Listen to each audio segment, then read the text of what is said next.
Restaurant Alley, number 2, or we like to call it here River Square. And this whole area here was renovated in 1972.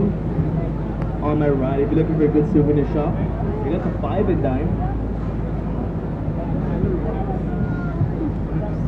We even got a Canoli Ugly down here on my right. It's always forget you guys down here. I know it's about 1,000 degrees out here today. It's a normal day here in San Antonio. But on my left, you want to keep cool, go to this restaurant right here. They have a 60-ounce margarita there. Put over 11 shots of tequila. Not about happy. Besides all these restaurants and different choices, you can actually get a dinner boat.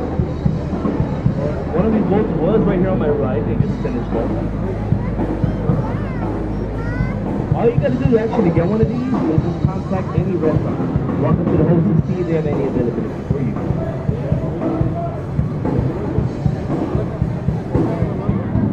Now, coming up to my right hand side of the boat, we have the Clinton building. This is where Robert Hudson, the architect of the Walk, would have not